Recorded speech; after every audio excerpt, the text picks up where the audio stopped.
loves all the sights and sounds along his line and knows them very well.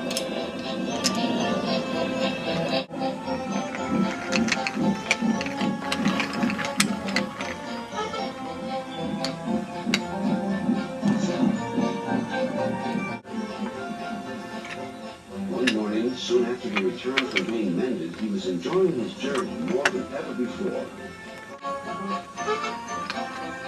Along the way, he met Rusty. "You know," he said, "if I couldn't see these familiar faces and places, I'd think I was on a different railway." "You've done wonders with these rails." Rusty laughed. "I'm glad you're pleased. Manager said let's mend the track so well that he won't know where he is. And we did. And you didn't, if you take my meaning." Skarloey liked this hard-working diesel. "There's still one bad bit," warned Rusty. "Just before the first station. An engine might come off there, particularly Duncan. He will rock and roll along the line. Look at him right now. I hope he doesn't hurt his passengers." "What's that about me? I'm a plain engine, and I believe in plain speaking.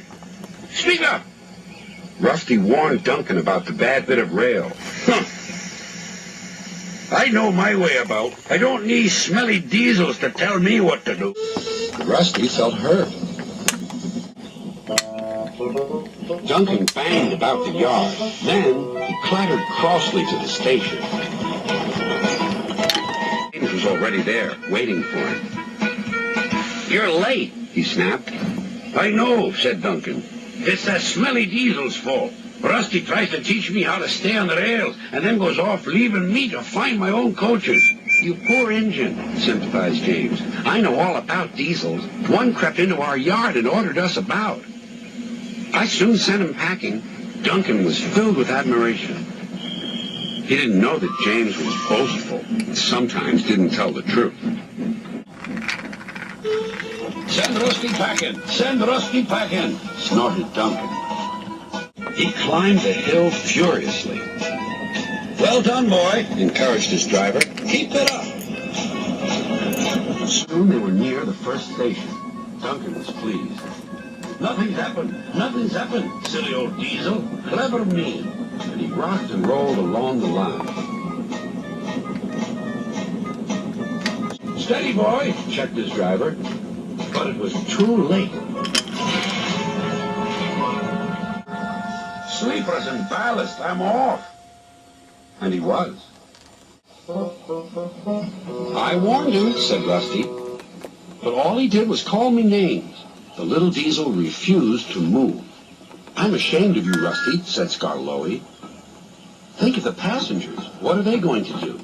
"Oh, I'd forgotten them. Yes, of course. We must help the passengers." And Rusty roared into life.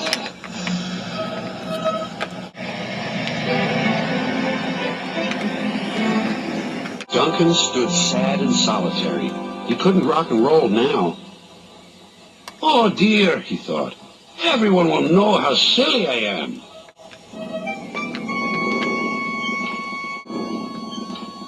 The passengers had to get out and help, too. They weren't very pleased about that, but worked as hard as they could. They carefully levered Duncan back onto the line.